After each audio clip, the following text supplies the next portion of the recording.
His brand new Shopify store was able to generate $24,837 in just their first month. And in this video, I'm going to show you the exact process that we did to not only get to $24,000 in the first month, but also $49,781 in the second month and $53,646 in the third month. In the struggle that Jose made for me, Brucey was always the peacemaker. He conceded Thorfann's claim and contented himself with the third part of not just because of advertising, which we're going to get into. Beloved at a great feast that was given by Thorkel Foster Father and Sandwich to celebrate the peace between Einar and Thorfinn. Advertising strategy, and acting under the advice of King Olaf of Norway, slew Einar as he sat at the Hearthstone. After that, by the support of King Olaf, Earl Brucey held 2/3 of Orkney for a time until finally about another 30 Thorfinn again wrested from the ball, but his original 1/3 won his not originally Norway under him, and King Olaf was gone out of the land. We have generated over Brucey was $30 revenue for our clients. So if you're looking for an advertising agency, learn more about that, check the link in the description. Just so you know a great warrior so the first place to start when thinking of scaling to Christianity in the 11th century, he became privy counselor to King Olaf the Holy and was made Earl of Cathay and 5 figures in your first month. It all comes down to that winning product. And Orkney married Austria, thrown around a lot, but a winning product really is key because there's a lot of dud products and there's a lot of competition out there.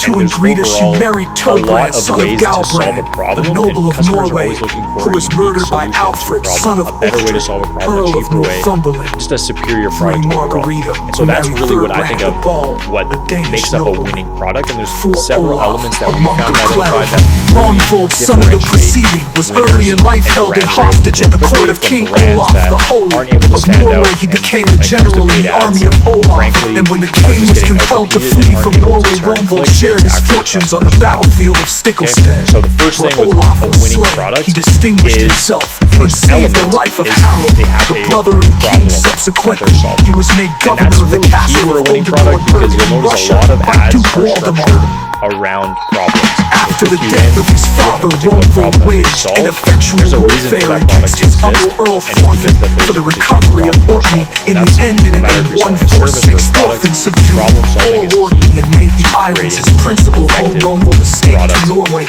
but soon returned and discovering the home of his uncle, set fire to the house to destroy the key elements that come of that. Taking his wife Ingeborg in his arms, broke through the vaulted roof of the house and escaping fled to conveying Romvold, supposing that Thorfinn had perished in the flames, took possession of Orkney and proclaimed himself some ruler don't, of all and that's where even uniqueness can come in the terms of inventing a product that doesn't exist. Dominion in That's Cathane's and actually where this Hebrides for a business time operates Thorfinn, in. This undiscovered, product lived is quietly the among first friends in market Cathane. of this type of But about IP Christmas morning and this type of 4/6, innovation he went solves a secretly to the very island of Papa specific Straw problem set, for a where very his nephew specific was, avatar, and which we'll set get into fire to the what house. having a specific avatar is, but it solves a specific unique problem To for the a house. specific avatar, and it also evokes a strong emotion. And so when you create something unique, naturally people have never heard of that product, have never seen that product solved or that problem solved in that way, and so they're naturally curious.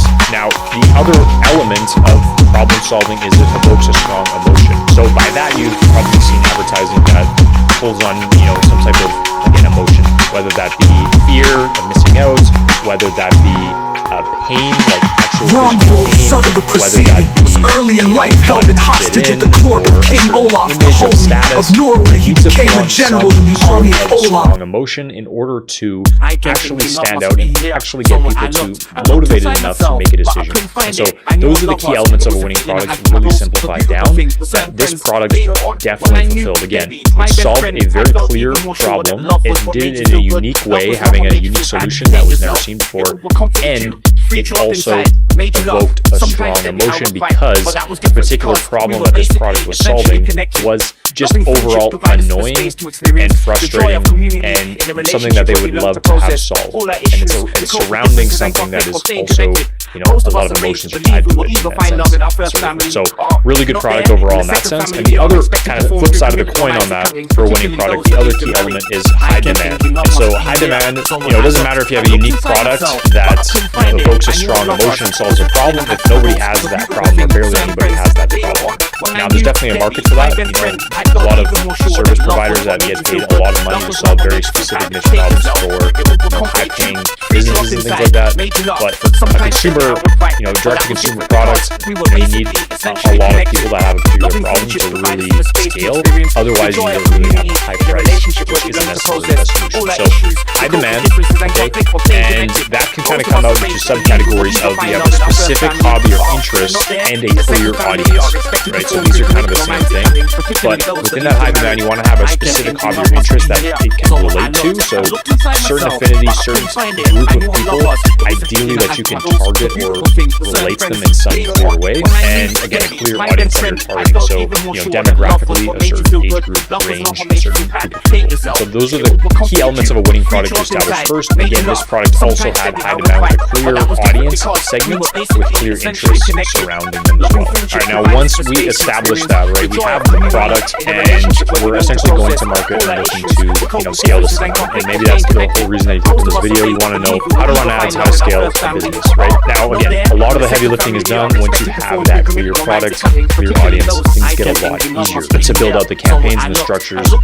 things like that. Those are the small details that are going to yield great results if you have a great product in place. So this is the campaign structure that we currently use. You can see our results here. We spent $2,800, generated $9,800, just under 10K, at 3.51 ROAS for this product, and we had a couple of different campaigns that we tested. The main kind of standout one being this particular campaign right here in the middle at a 4.02 ROAS. And so you can see here, our click-through rate 1.73, spent about $0.64 on each click, or getting it added to cart at about 21 cents, and a purchase at about $41 with an AOV of 167. So we do calculate the economics to make sure that this makes sense. And so I'll show you what that looks like right now. Okay, and so this is what it looks like to have the economics kind of laid out to understand our profitability, our break-even ROAS, and really how we can scale. And so this is something that we build out for each of our clients. I recommend you doing the same so you really understand your numbers. When you get into the paid advertising game and scaling acquisition through paid, you really need to know your numbers. And so for this particular case, you can see we have a 55% gross profit margin after everything. And we can kind of forecast our scaling and what that looks like based on decreasing efficiency as we're scaling the ad spend. So in an example here, we can see we can do about a 7.5 ROAS. We spend about 3,000. This is kind of our estimates, and then here is our actuals right here. So this doesn't look at our total ROAS, but actually our back-end revenue inside of Shopify, which would be referred to as NER, or marketing efficiency ratio. Okay, and so we can calculate in month one, how much did we spend, how much revenue did we do, how much overall profit do we have left at the end of the month. Month two, again, similar breakdown. We can see how much we are growing and scaling. Month three, kind of the same thing. We kind of see, forecast what everything looks like. Okay, so for that's essentially very important to lay out. You need to know your numbers. You need to have an idea of what scaling looks like. And so for us, our AOV being at 167 and our cost per purchase and ROAS being at what it is, we know that this is very profitable for us. We can continue to scale this up going into the next month. So when we look at November here, you can see we spent $6,700 to generate $26,000. Now this is November, so there is some Black Friday, Cyber Monday overlap. So keep that in mind. And then December, we do also have some holiday seasonality, which also does help promote this product even further. But just something to know, these are the best months for D2C as well. So 3.31 ROAS here, 21,000 generated in that month. And overall, as you can see, really solid results. And this is the main campaign that we're running. We do a Black Friday campaign here that we ran, but this main prospecting campaign is the main thing that we do. Okay, now as far as the structure of the funnel, and when I refer to funnel, I'm referring to the customer journey that people go through, right? So they click on an ad when they first discover about us. They're going to explore our websites. They might not purchase. They might go through a few other phases before they ultimately end up adding to cart, checking out, and buying. And so just to outline what that looks like and mapping that out before we actually go to market and take a look at the ads, I want to map out the entire flow that we use. At least an idea, an example of this is not the exact flow that we use for this particular client, but an idea of what this funnel looks like from a high level. Okay, so first of all, we have our top of funnel prospecting ad. Okay, now this is the key to all of this. The top of funnel prospecting ad in this particular case is the most important part. And so the top of funnel ad is, again, because we have that product with a clear problem, clear audience, and the product being positioned as the solution to that problem with a unique element, very easy to market that, and we just need to communicate those things to our ideal customer, right? And so in that way, our top of funnel ad showcases a before and after is a really easy solution. So before, where you have a problem, and after the problem is solved, that's the easiest way to do it. And Pros does a good job of that. This funnel below here is an example of that. So they do before and after. They show testimonials and everything like that. Really visual. Similarly to what we did, top of funnel ad is where we educate, we get them involved to show the uniqueness, show how to solve the problem in a really clear way. Okay, now once they click, we are sending them to the homepage. You can do listicles, you can do advertorials, you can do unique landing pages. The homepage often does work well. If you just have one product, if you have multiple products, and you're promoting a specific offer, you will want to do a specific landing page for that. But the homepage was good for us because it was optimized and we have one product so it operates like a funnel in this case. So we just use the homepage.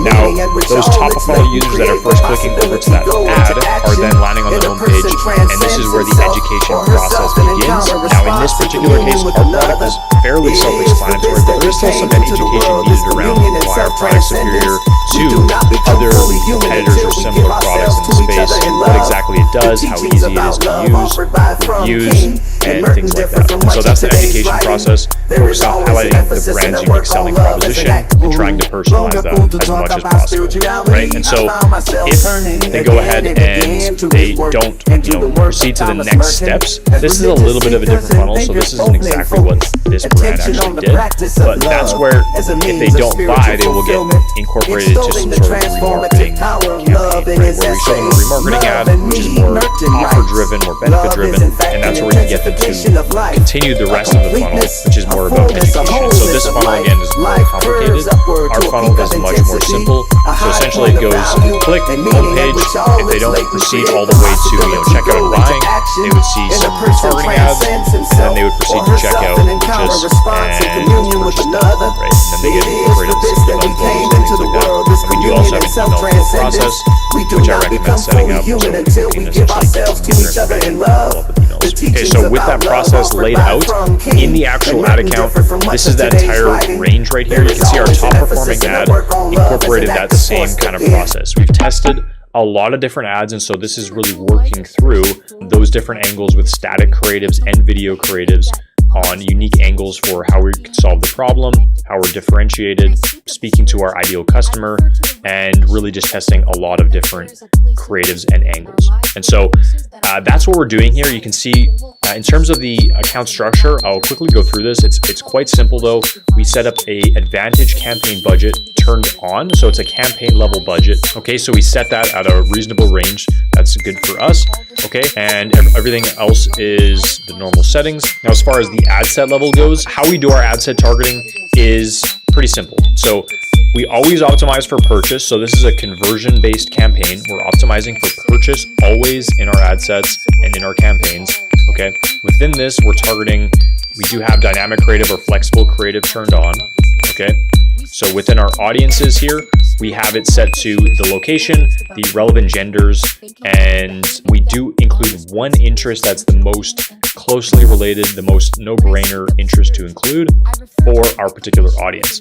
And so if that is, that doesn't make sense, or you don't have a particular interest, you can do broad targeting. However, I do recommend switching to the original audience targeting settings. So not using the Advantage Plus audiences, switching to the original, but then the Advantage detailed targeting is always going to be on now. So essentially, no matter what interest you put in, it's going to expand that targeting outside of it. So you might as well just include one interest, and the interests are very broad now and they cover a lot of people. So just throw in the most obvious interest in there, and that's pretty much how we do the entire ad set setup. Placements is all placements. Everything else is fairly automated.